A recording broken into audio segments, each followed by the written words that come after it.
ইরানের পাল্টা হামলায় প্রকম্পিত ইসরায়েল, বিধ্বস্ত বহু স্থাপনা, নিহত 2 বাংকারে রাত কাটালেন নেতানিয়াহু। হামলা অব্যাহত রেখেছে তেল আবিবও।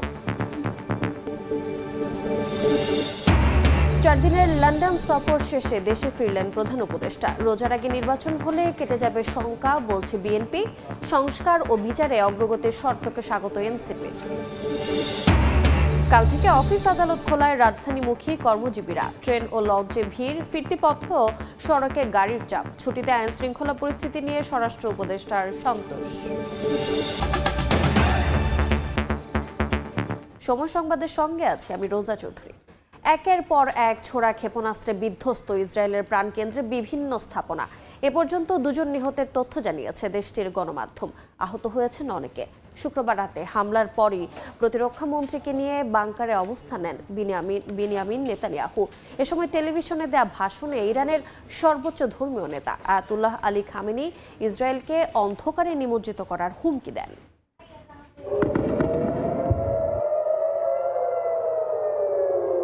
তেল আবিবের বুকে এভাবেই আঘাত হানে ইরানের ব্যালিস্টিক ক্ষেপণাস্ত্র। মুহূর্তেই কেঁপে ওঠে ইসরায়েলের প্রাণকেন্দ্র। ইসরায়েলের হামলার জবাবে শুক্রবার রাতে শতাধিক ক্ষেপণাস্ত্র ছড়ে ইরান। প্রতিরক্ষা মন্ত্রণালয়, অর্থনৈতিক কেন্দ্র, বিমান ঘাঁটি, হাইফা বন্দর সহ বেশ কয়েকটি গুরুত্বপূর্ণ স্থাপনায় আঘাত হানে ইরানের ক্ষেপণাস্ত্র। অপারেশন 2 প্রমিস 3 নামে 150-র বেশি স্থানে হামলা চালায় তেহরান। যদিও যুক্তরাষ্ট্রের সহায়তায় বেশিরভাগ ক্ষেপণাস্ত্র প্রতিহতের দাবি করেছে তেল আবিব। ইরানের ক্ষেপণাস্ত্র হামলার পরই প্রতিরক্ষা মন্ত্রী ইসরায়েল কাৎজকে নিয়ে একটি বাংকারে যান নেতানিয়াহু। সেখানে মন্ত্রিসভা সদস্যদের সঙ্গে আলোচনার মাধ্যমে ইসরায়েলের প্রধানমন্ত্রী পরিস্থিতি পর্যালোচনা করেন বলে জানান এক কর্মকর্তা। বোমা নিরোধক আশ্রয় কেন্দ্রে অবস্থান নেন সাধারণ নাগরিকরাও। ভোরের আলো ফোটার সঙ্গে সঙ্গে স্পষ্ট হয় তেল আবিবের ক্ষয়ক্ষতি। আন্তর্জাতিক গণমাধ্যমে প্রকাশিত ভিডিওতে দেখা যায় ইরানের ক্ষেপণাস্ত্র হামলায় বিধ্বস্ত হয়েছে বেশ কিছু আবাসিক ভবন। বেশ কয়েকজন হতাহতের খবরও পাওয়া গেছে। ইসরায়েল যুদ্ধ শুরু করেছে জানিয়ে দেশটির প্রতি কোনো দয়া করা হবে না বলে হুঁশিয়ারি করেছেন ইরানের সর্বোচ্চ ধর্মীয় নেতা আয়াতুল্লাহ আলী খামেনি। ইসরায়েল ভয়ঙ্কর ভুল করেছে, তারা অন্যায় কাজ করেছে। ইনশাআল্লাহ এর পরিণতি তাদের ধ্বংস ডেকে আনবে। এদিকে ইরানেও হামলা অব্যাহত রেখেছে ইসরায়েল। শনিবার ভোরের দিকে ইরানের রাজধানী, আন্তর্জাতিক বিমানবন্দর, আজারবাইজান প্রদেশ, তাবরিজ সহ কয়েকটি স্থানে বিস্ফোরণের শব্দ শোনা যায়। বহু হতাহতের খবর পাওয়া গেছে। আন্তর্জাতিক গণমাধ্যমগুলোর তথ্য, নতুন করে ইরানের পারমাণবিক স্থাপনা সহ বেশ কয়েকটি স্থানে হামলার পরিকল্পনা করছে নেতানিয়াহু প্রশাসন। রাইসা জান্নাত, সময় সংবাদ। এবারে ইসরায়েল ইরান সম্পর্কে সর্বশেষ পরিস্থিতি জানাতে যোগ দিচ্ছেন সহকর্মী রবিউল ইসলাম। চলে যাচ্ছি তার কাছে। রবিউল, শুরুতে আপনাকে স্বাগত জানাচ্ছি। ইরান ইসরায়েল সম্পর্কে সর্বশেষ কি খবর আছে আপনার কাছে? রোজা, ইসরায়েল যখন ইরানের মাটিতে হামলা চালালো, এরপরে কিন্তু বেশ বেকায়দায় ছিল ইরান। কারণ তাদের বড় বড় শীর্ষ কর্মকর্তা মারা গেছে এবং পয়েন্ট আকারে মানে একদম নির্দিষ্ট লক্ষ্যবস্তুতে হামলা চালিয়েছিল ইসরায়েল। এরপরে কিন্তু ইরান যে পদক্ষেপ নিল পাল্টা, সেই পাল্টা পদক্ষেপের পর কিন্তু ইন্টারন্যাশনালভাবে বা আন্তর্জাতিকভাবে ইরান এখন মোটামুটি একটা ওভারকাম করেছে। কিন্তু তাদের যে ক্ষয়ক্ষতি হয়েছে ইরানের, সেই তুলনায় ইসরায়েলের যে ক্ষয়ক্ষতি হয়েছে সেটা খুবই যৎসামান্য। আমরা একটু কী আছে সর্বশেষ আমরা একটু আপনার কাছে দেখাবো। তো এই মুহূর্তে যে খবর আছে যে ইসরায়েলের 2 জন নিহত, আহত হয়েছেন 91 জন। তবে এই মুহূর্তে জেরুজালেম পোস্ট জানিয়েছে যে ইসরায়েলে ইরানের হামলায় 4 জন নিহত হয়েছে। এছাড়া যুক্তরাষ্ট্রের সঙ্গে এই মুহূর্তে পরমাণু আলোচনা স্থগিতের কথা জানিয়েছে ইরান। তারা বলছে যে আমরা এখন যুদ্ধের ময়দানে রয়েছি, এই মুহূর্তে কোনো আলোচনা হবে না। এছাড়া আরেকটি কথা বলেছে যে ইরান কিন্তু দাবি করেছে যে ইসরায়েলের 2টি যুদ্ধবিমান ভূপাতিত করেছে এবং নারী পাইলটকে আটকেরও দাবি করেছে। বিভিন্ন সংবাদ মাধ্যমে এই খবর এসেছে। তবে এর পক্ষে যে যুক্তি বা তথ্য প্রমাণ আমরা এখনও বিভিন্ন গণমাধ্যমে পাইনি। বিশেষ দাবি করা হচ্ছে, তবে এই ইরানের এই দাবি ইসরায়েল নাকচ করেছে। তারা বলেছে যে তাদের কোনো পাইলট কিংবা যুদ্ধবিমান ভূপাতিত হয়নি। তবে আরেকটি বিষয় যে সংঘাত বন্ধে কিন্তু মধ্যস্থতার প্রস্তাব দিয়েছে রাশিয়ার প্রেসিডেন্ট ভ্লাদিমির পুতিন। তিনি তার সাথে কথা বলেছেন। ইসরায়েলের যে প্রধানমন্ত্রী বিনিয়ামিন নেতানিয়াহু বিভিন্ন সংবাদ মাধ্যমে এসেছে এবং সেখানে তিনি বলেছেন যে এই মুহূর্তে সংঘাত আসলে যদি সংঘাত বন্ধ না করা যায় তাহলে পরিস্থিতি আরও জটিল আকার ধারণ করতে পারে। যার কারণে তিনি বলেছেন যে আমি মধ্যস্থতা করতে চাই এবং এই সংঘাত বন্ধে কার্যকর ব্যবস্থা নিতে চাই। কিন্তু এই যে পরিস্থিতি, সেই পরিস্থিতি এই মুহূর্তেও কিন্তু ইসরায়েল এবং ইরানের পাল্টাপাল্টি হামলা অব্যাহত রয়েছে। তেল আবিব সহ বিভিন্ন জায়গায় কিছুক্ষণ আগেও ইরানের ছোড়া ড্রোন ভূপাতিতের দাবি করেছে তেল আবিব এবং রাজধানী এবং ইসরায়েলও কিন্তু পাল্টা হামলা অব্যাহত রেখেছে ইরানে। এই মুহূর্তে আমরা যতটুকু জানতে পেরেছি যে রাজধানী যে তেহরান রয়েছে, তেহরানের গুরুত্বপূর্ণ আন্তর্জাতিক বিমানবন্দর এবং আরেকটি প্রদেশেও কিন্তু হামলা চালিয়েছে ইসরায়েল এবং সেখানেও বিস্ফোরণের শব্দ শোনা গেছে এবং ধোঁয়া উঠতে দেখা গেছে। রবিউল, আপনাকে আরেকটা প্রশ্ন করতে চাই, এই সংঘাতকে কেন্দ্র করে বিশ্ব নেতারা কেমন প্রতিক্রিয়া জানিয়েছে? বিশ্ব নেতারা শুরু থেকেই হামলার পর থেকেই যেহেতু যুক্তরাষ্ট্র ইসরায়েলের পক্ষে রয়েছে, তারা বারবারই আলোচনার কথা বলছে যে ইসরায়েল যে হামলা চালিয়েছে ইরানে, এখন এই মুহূর্তে যদি ইরান আলোচনার টেবিলে না বসে তাহলে তার পরিস্থিতি আরও বেশি খারাপ হতে পারে। তবে সাফ জানিয়ে দিয়েছে ইরান যে তারা কোনো আলোচনায় যেতে চায় না। এছাড়া অন্যান্য যে ইউরোপের যে দেশগুলো রয়েছে তারাও একটা নিউট্রাল অবস্থান বলা যায় না, ইসরায়েলের পক্ষে থেকে তারা বলেছে যে উভয় পক্ষকেই হামলা বন্ধের কথা বলছে। তবে সেক্ষেত্রে রাশিয়া এবং চীন যে দেশগুলো রয়েছে এবং মধ্যপ্রাচ্যের দেশগুলো বেশ নীরবই রয়েছে বলা যায়, তবে তারা ইসরায়েল যে ইরানে হামলা চালিয়েছে সেটার নিন্দা জানিয়েছে। রবিউল, আপনাকে ধন্যবাদ। আপনাকেও ধন্যবাদ। এবারে অন্য প্রসঙ্গ। 4 দিনের সফর শেষে লন্ডন থেকে দেশে ফিরেছেন প্রধান উপদেষ্টা ডক্টর মোহাম্মদ ইউনূস। সকাল 9:45টার দিকে বিমান বাংলাদেশ এয়ারলাইন্সের একটি ফ্লাইটে দেশে পৌঁছান তিনি। এ সফরে প্রখ্যাত নীতি গবেষণা প্রতিষ্ঠানে চেথাম হাউসের সংলাপে বক্তব্য দেন প্রধান উপদেষ্টা। সাক্ষাৎ করেন প্রবাসী বাংলাদেশিদের সঙ্গে। এছাড়া ব্রিটিশ রাজা 3য় চার্লসের সঙ্গে সাক্ষাৎ এবং কিং চার্লস 3য় হারমোনি অ্যাওয়ার্ড গ্রহণ করেন। সফরের শেষ দিন শুক্রবার বৈঠক করেন বিএনপির ভারপ্রাপ্ত চেয়ারম্যান তারেক রহমানের সঙ্গে।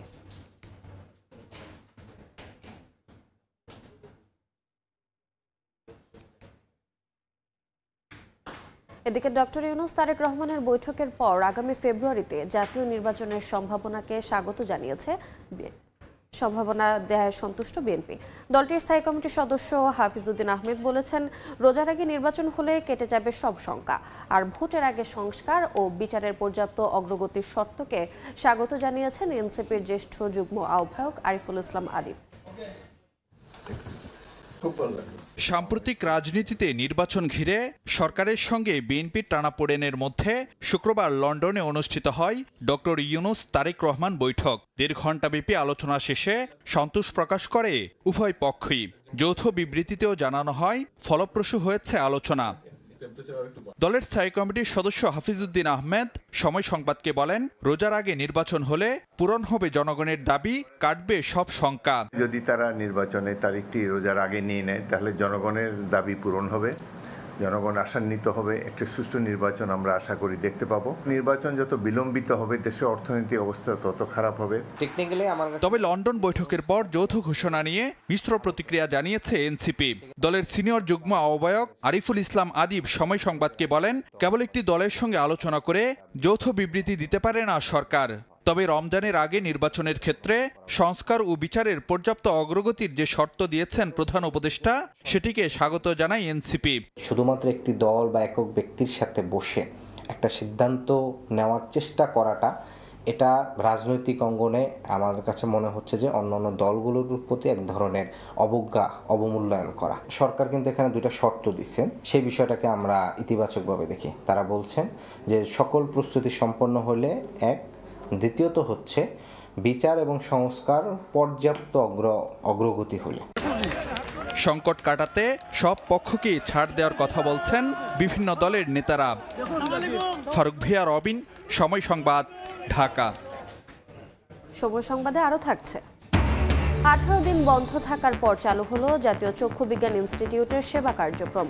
রোগী ও স্বজনদের স্বস্তি।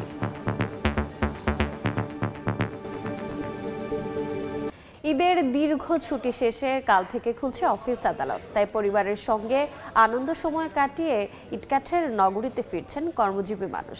লঞ্চ, ট্রেনে নির্বিঘ্নে রাজধানীতে ফিরতে পেরে স্বস্তি প্রকাশ করেন যাত্রীরা। তবে সড়কপথে যানজট ও ভোগান্তিতে পড়েন ঢাকামুখী মানুষ। প্রিয়জনের সঙ্গে কাটানো সুখস্মৃতি, ঈদের আনন্দ আর গ্রামের স্মৃতি বুকে নিয়ে কর্মব্যস্ত নগরী ঢাকায় ফিরছেন কর্মজীবী মানুষ। দীর্ঘ 10 দিনের ছুটির শেষ দিনে নৌপথে রাজধানীমুখী যাত্রীদের ভিড় ছিল উপচে পড়া। টার্মিনালে আসা প্রতিটি লঞ্চ ছিল কানায় কানায়। তবে ভোগান্তিহীন যাত্রা শেষে সড়কে উঠতেই যানজটে পড়েন যাত্রীরা। সদরঘাট থেকে তাঁতীবাজার পর্যন্ত পুরো এলাকায় 2 ঘন্টারও বেশি সময় ধরে থাকে যানজট। হাতে লাগেজ, চোখে ক্লান্তি, তবুও সামনে এগিয়ে চলার তারা যেন জানান দেয় কর্মব্যস্ত জীবনের। ঘাটে রাজধানীমুখী মানুষের উপচে পড়া ভিড় থাকলেও নির্বিঘ্নে ফিরতে পেরে স্বস্তি প্রকাশ করেন যাত্রীরা। ভিড়ও কম, আমরা সেফলি এসেছি, আবার সেফলি যাচ্ছি। কোনো হয়রানির ভিতরে ভোগান্তি পড়িনি, আলহামদুলিল্লাহ খুব ভালোভাবে আসছে আমরা। দীর্ঘ এই লম্বা ছুটিতে ঈদ আনন্দকে অবশ্যই বাড়িয়ে দিয়েছে। এত মানুষের চাপের কারণে 1 থেকে 1.5 ঘন্টা লাগতেছে এখানে আসার জন্য। এদিকে একই চিত্র রাজধানীর কমলাপুর রেল স্টেশনেও। প্রতিটি ট্রেনেই ছিল যাত্রীতে ঠাসা। এবার সরকারি ছুটি বেশি থাকায় অনেকটা স্বস্তি নিয়ে ঢাকায় ফিরতে পেরে খুশি রেলপথের যাত্রীরা। আমাদের ঈদ উদযাপন খুব সুন্দর হয়েছে। আমরা গ্রামে ঈদ কাটিয়ে তারপরে আমরা টুরিস্টে গেলাম, ঘুরে আসলাম। ঈদটা আলহামদুলিল্লাহ ভালো কাটছে, আর কোনো ভোগান্তি হয় নাই। ভার্সিটি খুলে গেছে, ক্লাস শুরু, পড়াশোনা শুরু, আবার ব্যস্তময় জীবন শুরু। ঘুরে এখন অনেক ভালো লাগলো। এখন মনে করেন যে যার যার কর্মস্থলে এখন ছুটব। তবে সড়ক পথে যানজট ও ভোগান্তিতে পড়েন ঢাকামুখী মানুষ। বাস কাউন্টারগুলোতে সকাল থেকেই দেখা যায় যাত্রীদের জটলা। লোকাল কিংবা সিটিং সার্ভিসে ঢাকার উদ্দেশ্যে রওনা দেন অনেকে। এতে ঢাকা টাঙ্গাইল, ঢাকা ময়মনসিংহ সহ বিভিন্ন মহাসড়কে বাড়তে থাকে যানবাহনের চাপ। সৃষ্টি হয় যানজট। এতে থেমে থেমে গাড়ি চলায় ভোগান্তিতে পড়েন যাত্রীরা। প্রচুর জ্যাম, আমি সনকা থেকে জ্যাম ঠেলে আসতেছি। এই বড় দরকার থেকে বসছি রাত্রে 9টা বাজে, এই পর্যন্ত এখনো পৌঁছায় নাই গাজীপুরে। প্রায় 10 ঘন্টার মতো সময় চলে গেছে অলরেডি। যে পরিস্থিতি দেখা যাইতেছে তাতে দেখা যাইতেছে যে আমার ঘর আজকে ঢাকা যাওয়া হবে না। গাড়িও কম এবং ভাড়াও দ্বিগুণ, সিট তো নাই। ঈদুল আজহার লম্বা ছুটি শেষে 15 জুন থেকে আনুষ্ঠানিকভাবে চালু হচ্ছে অফিস আদালত। আবু সাইদ নিশান, সময় সংবাদ, ঢাকা। ছুটি শেষে মানুষের রাজধানীতে ফেরার খবর জানাতে এই মুহূর্তে সিরাজগঞ্জের কড্ডার মোড়ে আছেন সহকর্মী রিঙ্কু কুন্ডু। সরাসরি যাচ্ছি তার কাছে।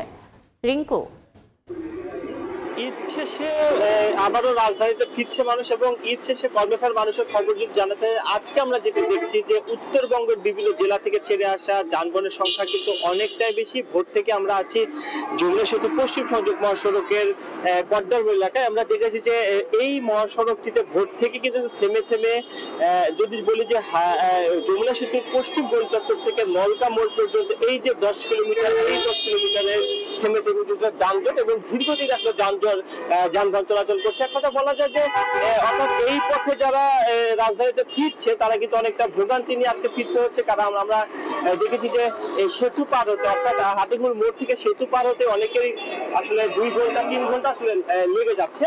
যাত্রীরা যেটি বলছে যে তীব্র গরমে এই যে ভোগান্তি, কারণ অতিরিক্ত যানবাহনের চাপের কারণে কিন্তু আসলে এই ভোগান্তিটি তাদের হয়েছে। তবে আরেকটি বিষয় যাত্রীরা আমাদেরকে জানিয়েছে যে আজকে যেটি যাত্রী চাপ যেহেতু বেশি, সেজন্য কিন্তু আসলে যানবাহনের ভাড়া অর্থাৎ স্বাভাবিক সময় থেকে ভাড়া কিন্তু আসলে অনেক ক্ষেত্রে দ্বিগুণ নেওয়া হচ্ছে, আমাদের কাছে অভিযোগ করেছে। আমরা দেখছি যে বেলা যত বাড়ছে উত্তরবঙ্গের বিভিন্ন জেলা থেকে ছেড়ে আসা ঢাকাগামী লেনের এই যে চাপ সেটি কিন্তু আসলে বাড়ছে এবং সেই চাপটি যদি বলি যে হাটিকুমুর মোড় পর্যন্ত রয়েছে। কারণ এই যে যমুনা সেতু থেকে হাটিকুমুর এই যে 20 কিলোমিটার মহাসড়ক, এই মহাসড়কটি কিন্তু আসলে সব যানবাহনগুলো এই সড়ক হয়ে আসলে ঢাকার দিকে ছুটছে।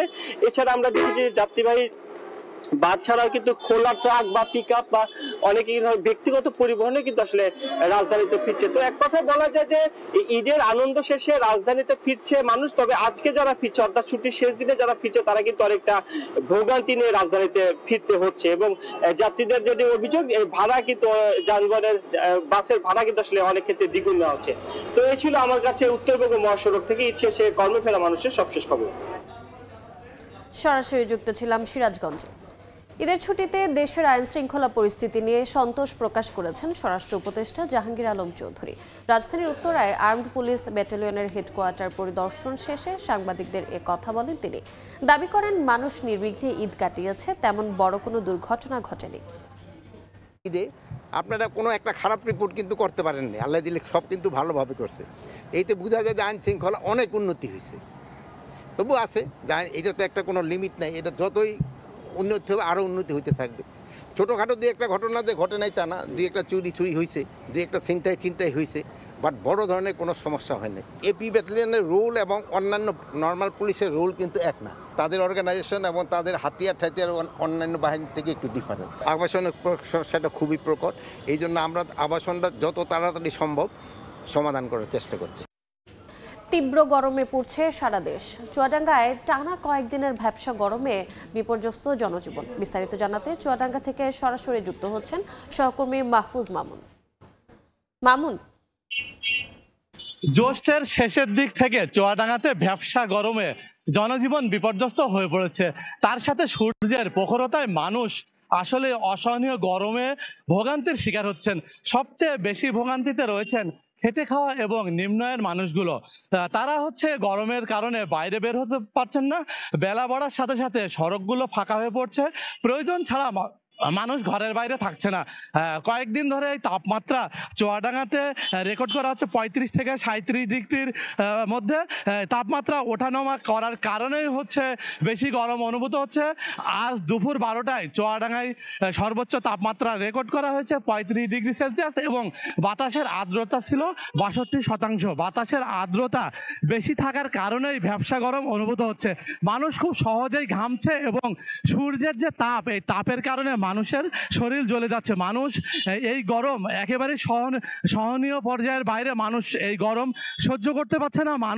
আমি এই বেলা বাড়ার সাথে সাথে আমি দেখছি যে সড়কে মানুষের উপস্থিতি একেবারেই কম বললে ভুল হবে না। মানুষের চলাচল একেবারেই কম রয়েছে। আমি চুয়াডাঙ্গা আবহাওয়া অফিসের সাথে কথা বলেছি, তারা জানিয়েছে যে হচ্ছে তাপমাত্রা প্রতিদিনই 35 থেকে 37 ডিগ্রির ভেতরে ওঠানামা করছে, যার কারণে হচ্ছে সূর্যের প্রখরতা অনেক বেশি থাকায় গরম অনুভূত হচ্ছে এবং বাতাসের আর্দ্রতা যে কোনো সময়ের চাইতে অনেক বেশি, 50 থেকে 65% ভেতরে ওঠানামা করছে আর্দ্রতা, যার ফলে হচ্ছে এই ভ্যাপসা গরম অনুভূত হচ্ছে। ভ্যাপসা গরমের কারণ মানুষ হচ্ছে সহ্য করতে পারছে না। এছাড়াও হচ্ছে হাসপাতালগুলোতেও হচ্ছে এই গরমের কারণে বাড়তে শুরু করেছে বিভিন্ন রোগীর সংখ্যা। বিভিন্ন রোগীরা হাসপাতালে ভর্তি হচ্ছে। ঠান্ডা, শ্বাসকষ্ট, নিউমোনিয়া, ডায়রিয়া সহ বিভিন্ন রোগে আক্রান্ত হচ্ছে মানুষ। আমি হচ্ছে সদর হাসপাতালের সিভিল হাসপাতালের আরমের সাথে কথা বলেছি। তিনি জানিয়েছেন যে হচ্ছে আসলেই হচ্ছে গরমের কারণে মানুষ হচ্ছে একেবারে নাভিশ্বাস অবস্থা। এই ছিল চুয়াডাঙ্গা থেকে গরমের সর্বশেষ। 18 দিন বন্ধ থাকার পর জাতীয় চক্ষু বিজ্ঞান ইনস্টিটিউট ও হাসপাতালে চালু হয়েছে সেবা কার্যক্রম। এই মুহূর্তে সেখানে আছেন সহকর্মী শাকির আহমেদ। সরাসরি যাচ্ছি তার কাছে। শাকির, 18 দিন পর দেশের একমাত্র সরকারি বিশেষজ্ঞ চক্ষু হাসপাতাল ও ইনস্টিটিউট, জাতীয় চক্ষু বিজ্ঞান ইনস্টিটিউট ও হাসপাতাল কিন্তু চালু হয়েছে আজ সকাল থেকে, অর্থাৎ শনিবার সকাল থেকে হাসপাতালটি চালু হওয়ার পর আমরা দেখতে পেয়েছি যে অন্যান্য দিনের তুলনায় রোগীদের চাপ রয়েছে। অর্থাৎ দীর্ঘ 18 দিন যারা চিকিৎসা করাতে পারেননি তারা কিন্তু আজ সকালে এই হাসপাতালটি চালু হওয়ার যে সংবাদ সেটি পাওয়ার সঙ্গে সঙ্গে তারা এসেছেন। এবং আমরা হাসপাতালের পরিচালকের সঙ্গে কথা বলেছি, জানে আলম। তিনি আমাদেরকে জানিয়েছেন যে এই হাসপাতালের যে যত ধরনের সেবা রয়েছে সব ধরনের সেবাই আসলে অন্যান্য সময়ের মতোই স্বাভাবিকভাবে চলছে। তবে হাসপাতালের বাইরে আইন শৃঙ্খলা বাহিনীর সদস্যদের, বিশেষত যদি বলতে যাই পুলিশ বাহিনী সহ র্যাব সদস্যদের বিপুল উপস্থিতি লক্ষ্য করা গেছে এবং আইন শৃঙ্খলা বাহিনীর সদস্যরা যারা মোতায়েন রয়েছেন তাদের পাশাপাশি এখানে দায়িত্বরত যে পুলিশ সদস্যরা তারা বলছেন যে এখানে নিরাপত্তা ঝুঁকি রয়েছে। অর্থাৎ হাসপাতালের আশেপাশের এলাকায় আইন শৃঙ্খলা পরিস্থিতির অবনতির যে তথ্য তাদের কাছে রয়েছে সেটি যেন কোনোভাবেই ঘটতে না পারে, সেজন্য বিপুল সংখ্যক আইন শৃঙ্খলা বাহিনীর সদস্যের উপস্থিতি রয়েছে। এবং আমরা দেখতে পেয়েছি হাসপাতালের গেট যেটি রয়েছে প্রধান ফটকে কিন্তু রোগীদের ব্যবস্থাপত্র সহ আনুষঙ্গিক যে প্রমাণাদি সেগুলো আসলে যাচাই বাছাই করেই কেবল প্রকৃত রোগীদের হাসপাতালে ঢুকতে দেওয়া হচ্ছে। এবং এই হাসপাতালটি দেশের একমাত্র বিশেষায়িত সরকারি চক্ষু হাসপাতাল হওয়ার কারণে সারা দেশ থেকে রোগীরা আসেন এবং চক্ষু সংক্রান্ত যে জটিল চিকিৎসাগুলো সেই জটিল চিকিৎসাগুলো কিন্তু এই হাসপাতালে হয়। সেক্ষেত্রে অনেকে আসলে অস্ত্রোপচার বা অপারেশনের বিষয়টিও কিন্তু এই হাসপাতালে করাতে আসেন। তো 18 দিন ধরে কিন্তু আমরা দেখতে পেয়েছি যে এই অস্ত্রোপচারের বিষয় যেটি, সেই অস্ত্রোপচারের বিষয়টিও বন্ধ রয়েছে এবং এই অস্ত্রোপচার বন্ধ থাকার কারণে যারা পরীক্ষা নিরীক্ষা করিয়ে আসলে অস্ত্রোপচারের জন্য অপেক্ষা করছিলেন তাদেরও কিন্তু দ্বিতীয়বার এই পরীক্ষা নিরীক্ষাগুলো করাতে হচ্ছে। সব মিলিয়ে 18 দিন বন্ধ থাকার কারণে যে ভোগান্তি ছিল সেটির আসলে প্রাথমিকভাবে বলা যায় যে আজকে সেই হাসপাতাল চালুর মাধ্যমে কেটে গিয়েছে। এই ছিল আমার কাছে জাতীয় চক্ষু বিজ্ঞান ইনস্টিটিউট ও হাসপাতাল থেকে সর্বশেষ খবরাখবর। দেখছেন সময় সংবাদ। বরিশালে একদিনে আরও 97 জন ডেঙ্গু আক্রান্ত হয়েছেন। বিভাগের বিভিন্ন হাসপাতালে চিকিৎসাধীন রয়েছেন 3 শতাধিক। বিস্তারিত জানাতে বরিশাল শেরেবাংলা মেডিকেল কলেজ হাসপাতাল থেকে যুক্ত হচ্ছেন সহকর্মী অপূর্ব অপু। আবারও বরিশাল বিভাগ জুড়ে ডেঙ্গুর ভয়াবহ প্রকোপ আকার ধারণ করেছে। গত 24 ঘন্টায় নতুন করে 97 জন ডেঙ্গুতে আক্রান্ত হয়েছে। এই মুহূর্তে বরিশাল বিভাগের বিভিন্ন হাসপাতালে 338 জন রোগী ডেঙ্গুতে আক্রান্ত হয়ে চিকিৎসাধীন রয়েছে বিভিন্ন বরিশাল বিভাগের হাসপাতালে। বিশেষ করে বরিশালে বিভাগের মধ্যে বরগুনাতে সবথেকে ভয়াবহ আকার ধারণ করেছে এই রোগীর সংখ্যা। গত 24 ঘন্টায় বরগুনায় 74 জন নতুন করে ডেঙ্গুতে আক্রান্ত হয়েছে। এর বাইরে বরিশালে 21 এবং পটুয়াখালীতে 2, অর্থাৎ 97 জন বরিশাল বিভাগে গত 24 ঘন্টা নতুন করে আক্রান্ত হয়েছে। এর আগে গত পরশুদিনকে জানেন যে বরিশালে 3 জন ডেঙ্গুতে আক্রান্ত হয়ে মারা গেছেন এবং বছরের এই 6 মাসে এখন পর্যন্ত 7 জন রোগী মারা গেছেন ডেঙ্গুতে আক্রান্ত হয়ে বরিশাল বিভাগে। এবং এই যে প্রতিনিয়ত ডেঙ্গুর ছড়াছড়ি বাড়ছে, তাতে করে কিন্তু চিকিৎসা সেবায়ও এখন ব্যাহত হবার শুরু হয়েছে। বরিশাল শেরে বাংলা মেডিকেল কলেজ হাসপাতালের বাস্তব চিত্র এখন দেখছেন। এই হাসপাতালের আমি এই মুহূর্তে আছি মেডিসিন ভবনে রয়েছি হাসপাতালের। এখানে আসলে ডেঙ্গু রোগীকে বা অন্য সাধারণ রোগীকে এটি আসলে বোঝার উপায় নেই। এখানে ছড়ানো ছিটানো অবস্থায় রয়েছে ডেঙ্গু রোগী এবং অন্য সাধারণ রোগী সব একত্রিত অবস্থা রয়েছে এবং হাসপাতালের মেঝেতেও শয্যা না পেয়ে মেঝেতেও এই হাসপাতালে চিকিৎসা নিচ্ছে এবং অপরিষ্কার অপরিচ্ছন্নতার অভিযোগও কিন্তু রয়েছে হাসপাতালে। বরিশাল থেকে আমার কাছে সবশেষ ডেঙ্গু পরিস্থিতির এতটুকু খবর ছিল। সরাসরি যুক্ত ছিলাম বরিশালে। সীমান্তে ঠেকানো যাচ্ছে না পুশ ইন। আজও ঠাকুরগাঁও ও পঞ্চগড় সীমান্ত দিয়ে ভারতীয় নাগরিক সহ 39 জনকে পুশ ইন করেছে বিএসএফ। তবে লালমনিরহাট সীমান্ত দিয়ে 12 জনকে জোর করে পাঠানোর চেষ্টা রুখে দিয়েছে বিজিবি ও গ্রামবাসী। সকালে লালমনিরহাটের 3 সীমান্ত দিয়ে বাংলাদেশ ভূখণ্ডে 12 জনকে জোর করে পাঠানোর চেষ্টা করে বিএসএফ। বিষয়টি টের পেয়ে বাধা দেয় বিজিবি ও গ্রামবাসী। এ নিয়ে সীমান্তে উত্তেজনা বিরাজ করছে। এই ঘটনায় বিএসএফকে পতাকা বৈঠকের আহ্বান জানিয়েছে বিজিবি। অন্যদিকে ঠাকুরগাঁওয়ের হরিপুর চাপসার দিকে 23 জন এবং পঞ্চগড়ের পৃথক সীমান্ত দিয়ে 4 ভারতীয় নাগরিক সহ 16 জনকে পুশিন করে বিএসএফ।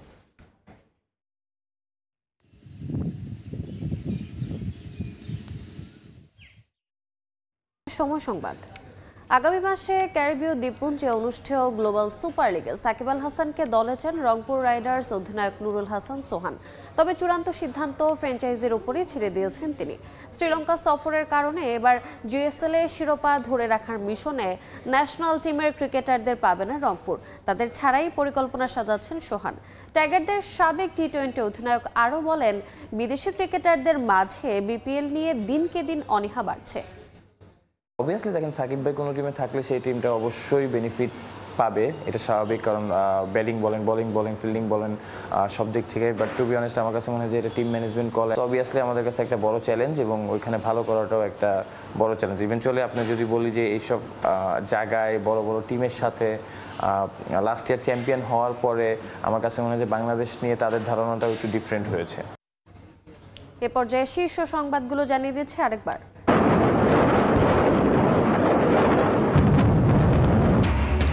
ইরানের পাল্টা হামলায় প্রকম্পিত ইসরায়েল, বিধ্বস্ত বহু স্থাপনা, নিহত 2 বাংকারে রাত কাটালেন নেতানিয়াহু। হামলা অব্যাহত রেখেছে তেল আবিবও। 4 দিনের লন্ডন সফর শেষে দেশে ফিরলেন প্রধান উপদেষ্টা। রোজার আগে নির্বাচন হলে কেটে যাবে শঙ্কা, বলছে বিএনপি। সংস্কার ও বিচারে অগ্রগতির শর্তকে স্বাগত এনসিপির। ফিরতি যাত্রায়ও সড়কপথে ভোগান্তি, যমুনা সেতু এলাকায় দীর্ঘ যানজট, ট্রেন ও লঞ্চেও ভিড়। ঈদের ছুটিতে আইন শৃঙ্খলা পরিস্থিতি নিয়ে স্বরাষ্ট্র উপদেষ্টার সন্তোষ।